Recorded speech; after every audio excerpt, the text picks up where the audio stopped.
आर्थिक आजादी भाग 2। आर्थिक आजादी कैसे प्राप्त करें?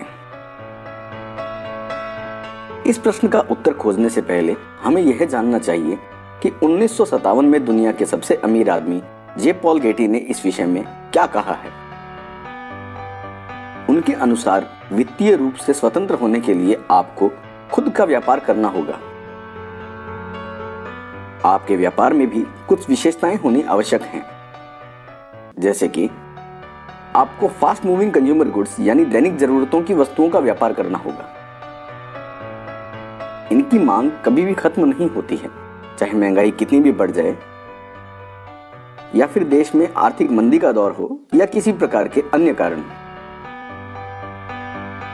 दैनिक जरूरतों को व्यक्ति सबसे पहले पूरा करता है, वे उसकी पहली प्राथमिकता होती हैं। उदाहरण के लिए, यदि किसी व्यक्ति का वेतन आधा कर दिया जाए तो भी वह आटा, तेल, साबुन, मिर्च, मसाले इत्यादि खरीदना बंद नहीं करेगा, बल्कि अन्य खर्चों में कटौती करेगा, जैसे घूमना फिरना, कपड़े, वाहन इत्यादि।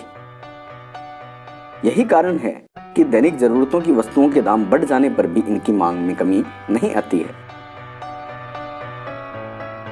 जबकि अन्य वस्तुओं की मांग पर कीमत के घटने अथवा बढ़ने का बहुत असर होता है। दूसरा पॉइंट है कम ऊपरी खर्च। बढ़ती हुई प्रतियोगिता वाले बाजार में वही बिजनेस कामयाब हो सकता है जो कम खर्च में ज्यादा उत्पादकता ला सके। किसी भी व्यापार के डूबने के दो ही कारण होते हैं, पहला आमदनी कम, खर्च अधिक,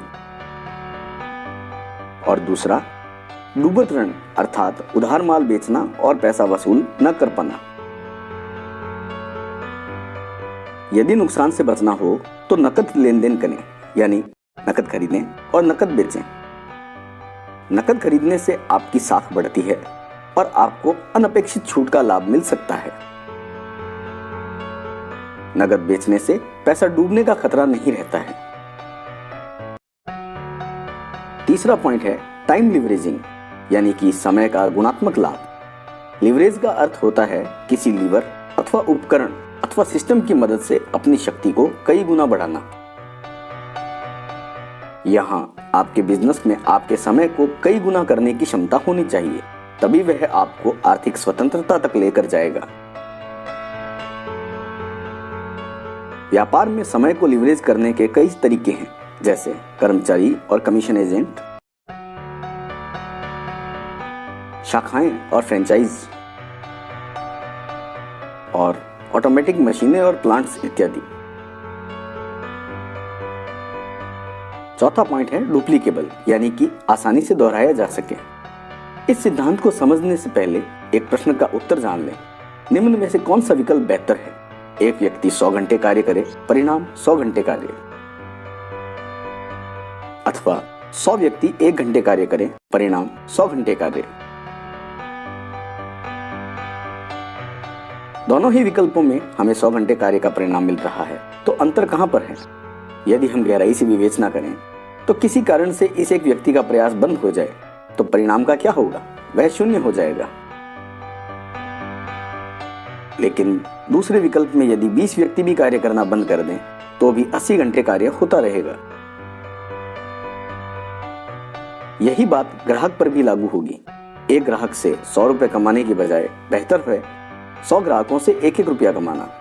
पहले विकल्प में सीमित लाभ होता है, जबकि दूसरे विकल्प में लाभ की कोई सीमा नहीं है। यदि आप कुछ ऐसा कार्य कर रहे हैं जो कि दूसरों को सिखाया और करवाया जा सकता है, तो ही यह कार्य आपको आर्थिक आजादी तक ले जा सकता है। अब मुश्किल यह है कि ऐसा कौन सा कार्य है जो इन सब शर्तों को पूरा करता है और क्या यह कार्य हमारे द्वारा किया जा सकता है। अधिकतर व्यक्ति पहले से किसी न किसी नौकरी, व्यवसाय या व्यापार में उलझे हुए रहते हैं, और ऐसे किसी व्यापार के बारे में पता चलने के बावजूद पहले वाले कार्य को छोड़कर नए सिरे से किसी कार्य को करना उनके लिए लगभग असंभव होता है। ऐसी स्थिति में पहले वाली 4 शर्तों के साथ 5वीं शर्त को जोड़ना आवश्यक हो जाता है, वह है पार्ट टाइम बिजनेस। इन सभी शर्तों को पूरा करने में एक ही कार्य सक्षम है और वह है आरसीएम बिजनेस। आरसीएम बिजनेस के माध्यम से आर्थिक आजादी कैसे प्राप्त की जा सकती है, इसके लिए आर्थिक आजादी भाग 3 जरूर देखें। वीडियो देखने के लिए बहुत बहुत धन्यवाद।